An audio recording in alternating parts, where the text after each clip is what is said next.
Pada zaman dahulu ada tiga orang laki-laki yang sedang melakukan perjalanan, dan dengan terpaksa mereka harus beristirahat. Mereka harus menginap di dalam sebuah gua. Tuh, biar aku lihat.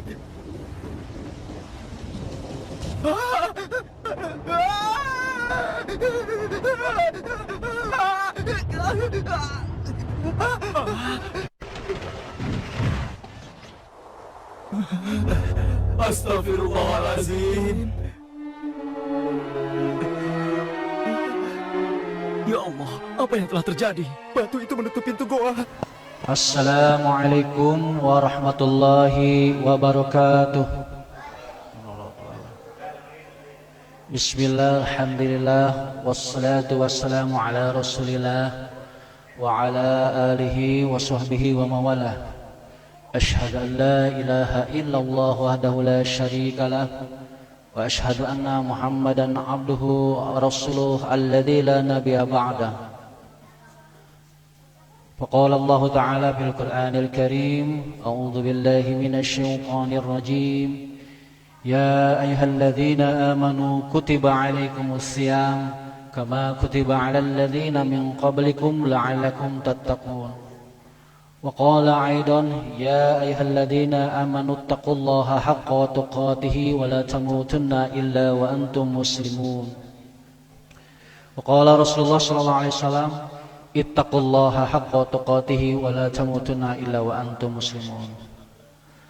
Hadirin jamaah salat subuh yang dirahmati Allah, alhamdulillah kita masih diberikan rahmat, hidayah serta inayah oleh Allah Subhanahu wa taala, sehingga senantiasa kita masih diberikan kemudahan untuk melaksanakan salat subuh berjamaah di Masjid Al-Muhajirin ini dalam keadaan sehat walafiat.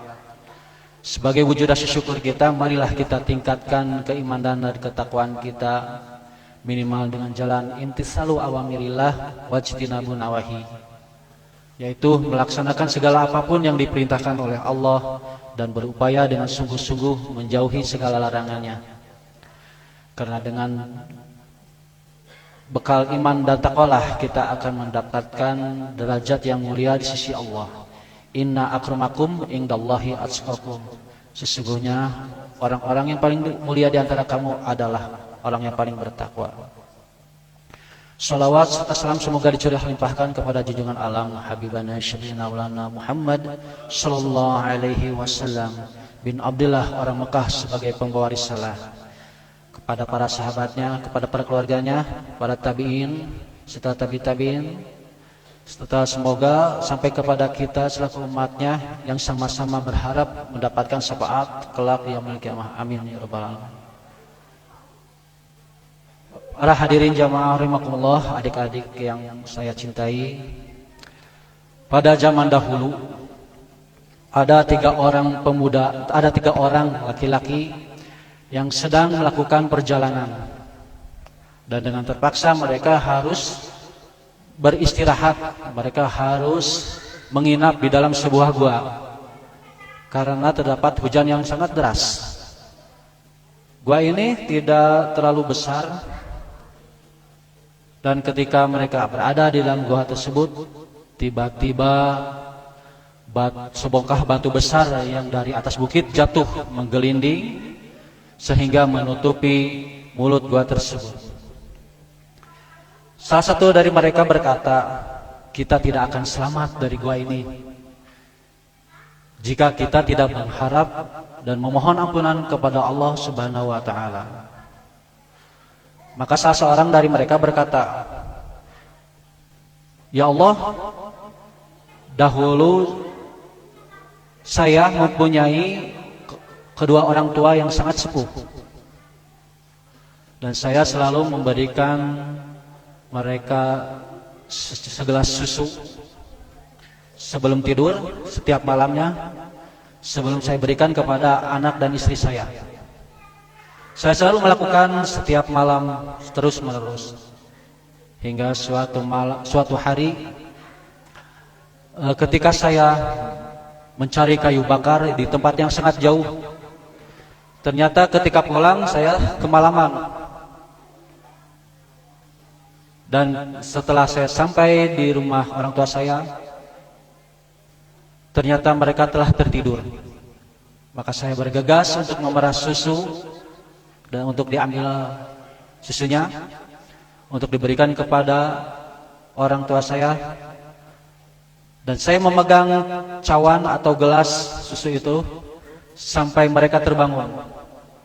Tetapi mereka belum juga terbangun juga sampai waktu subuh tiba. Kemudian mereka terbangun. Tapi mereka tidak sadar. Gini nggak ya susu gini ya, terus susu yang irahan nyandak apa? Tanya haruskan irahan nyandak pasikeun gue.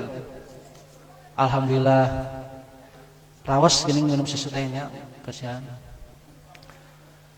Barulah setelah kedua orang tua saya memberikan susu tersebut, ketika saya sudah memberikan susu kepada orang tua saya, lalu saya pulang untuk memberikan sebagian kepada anak dan istri saya serta hamba saya.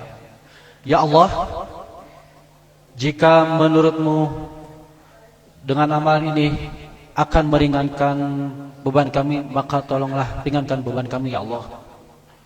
Maka terjadi tiba-tiba batu yang menghalangi gua tersebut bergeser sedikit, tapi masih belum bisa untuk dilewati oleh ketiga orang laki-laki tersebut. Maka orang yang kedua berkata, ya Allah, dahulu saya begitu mencintai anak paman saya, atau saya begitu mencintai sepupu saya, tetapi dia selalu menolaknya ya Allah. Dia selalu menolaknya setelah saya sering mengungkapkannya, tapi tetap tidak menerimanya. Maka pada suatu waktu ketika paman saya, karena paman saya itu mempunyai hutang yang sangat besar, dan sepupu saya ini ingin membantu ayahnya untuk membayar hutang kepada orang lain. Sepupu saya ini berkata kepada saya untuk meminjam sebesar 120 keping dinar emas. Sedangkan dari zaman dahulu nilai tukar satu keping dinar emas itu tidak kena inflasi. Makanya banyak orang-orang sampai sekarang menyimpan investasi berupa keping emas. Karena dengan satu keping dinar emas dari zaman dahulu bisa membeli untuk satu ekor kambing anu cekap di kanggo kurban. Atau napi pami di nilai tukar ayeuna panginten sekitar 3,5 juta. Sedangkan si sepupu ini meminjam 120 keping dinar emas, atau sekitar kalau dengan nilai sekarang sekitar 470 juta. Maka saya memberikan pinjaman kepada sepupu yang saya cintai ini sebesar 120 keping dinar emas ini dengan syarat dia harus berbuat yang tidak senonoh dengan saya. Maka ketika waktunya pun tiba untuk berbuat maksiat dengan saya, tetapi sepupu saya itu berkata, ittaqillah, bertakwalah kepada Allah. Tidak halal membuka cincin bukan oleh haknya. Maksudnya haram untuk berbuat demikian tanpa menikah terlebih dahulu. Maka saya bergetar, ya Allah, saya takut kepada Engkau. Dan saya pun meninggalkan sepupu saya tersebut dan mengikhlaskan 120 keping dinar tersebut untuknya. Ya Allah, jika dengan amal ini karena mengharap ridho-Mu, maka ringankanlah beban kami ya Allah terhadap batu besar yang menghalangi mulut gua ini. Kemudian bongkahan batu besar tersebut juga bergeser sedikit lagi, tetapi masih tidak bisa untuk dilewati oleh ketiga orang pemuda tersebut. Maka lalu orang yang ketiga berkata, "Ya Allah, saya memiliki beberapa karyawan dan saya selalu memberikan upah mereka sebelum keringat mereka kering. Saya selalu melakukannya setiap hari setiap gajian mereka sebelum keringat mereka kering. Maka pada suatu waktu salah seorang dari mereka karena kebutuhan terdesak, ia harus pulang kampung tanpa mengambil upahnya. Saya menunggu dan menunggu dia untuk mengambil upahnya.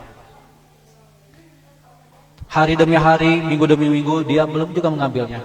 Maka saya berinisiatif untuk menginvestasikan gajinya menjadi usaha yang saya kelola.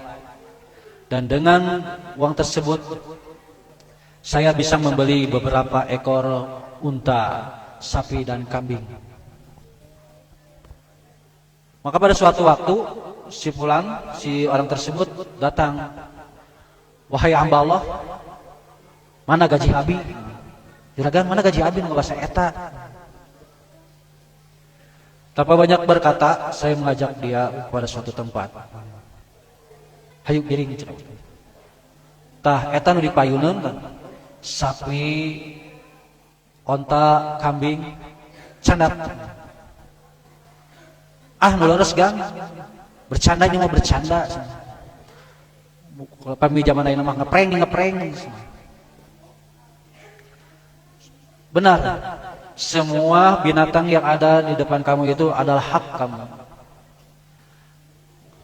Karena saking atohna si pemuda tersebut anu brek nyandak upahna, dicandak sadayana tanpa menyisakan sedikit pun.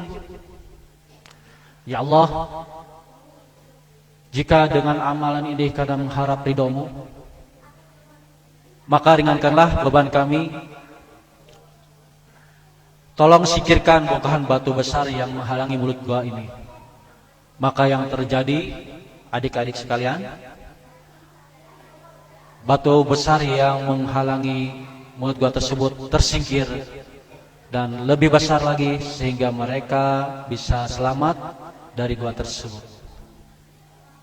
Kisah ini disampaikan oleh Rasulullah SAW dari hadis riwayat Nabi, dari hadis riwayat Bukhari 2272 dan hadis riwayat Muslim 2743 yang diriwayatkan dari Abdullah bin Umar bin Khattab. Maka dari kisah ini kita bisa mengambil hikmah, adik-adik. Maka sekarang judulnya adalah hikmah dari kisah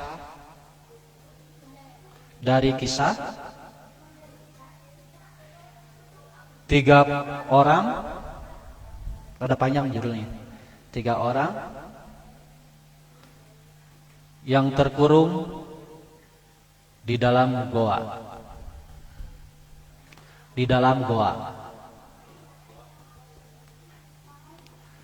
Jadi dari kisah ini kita mengambil hikmah. Yang pertama yaitu kita harus selalu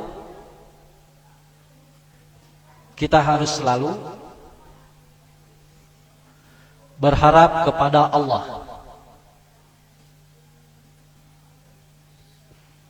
Berharap kepada Allah. Karena kita harus berharap kepada Allah, tetapi harus dengan sabar dan salat. Karena Allah berfirman, "Ya ayyuhalladzina amanu ista'inu bis-sabri was-salah." Hai orang-orang yang beriman, mengharaplah kepadaku dengan sabar dan salat. Innallaha ma'as-sabirin. Karena sesungguhnya Allah bersama orang-orang yang sabar. Dan yang kedua, kita boleh berwasilah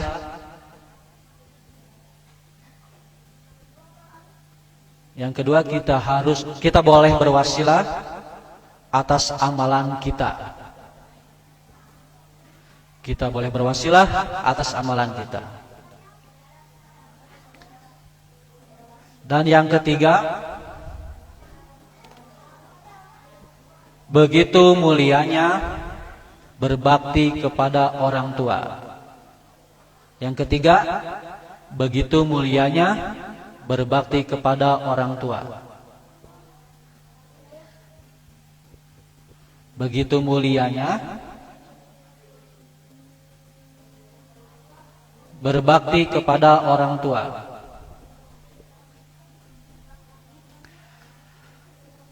Dan yang keempat,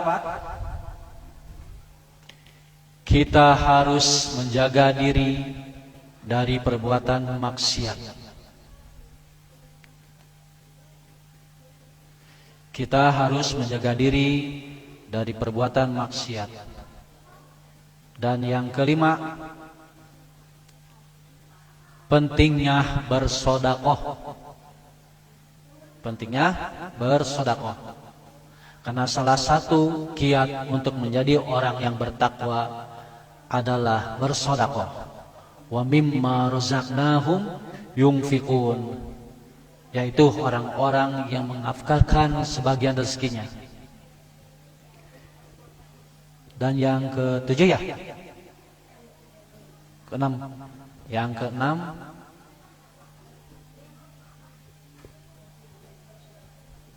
keenam, berikanlah upah pekerja sebelum keringat mereka kering.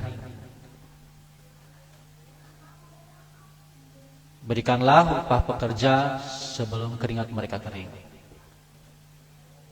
Dan yang ketujuh, pentingnya menjaga amanah.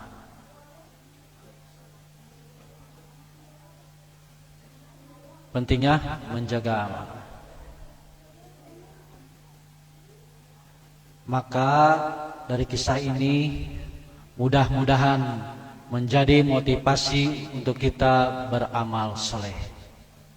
Marilah kita tutup khutbah ini dengan doa majelis. Subhanallah wa bihamdihi, subhanallah wa bihamdika, asyhadu an la ilaha anta, astaghfiruka wa atubu ilaih. Assalamualaikum warahmatullahi wabarakatuh.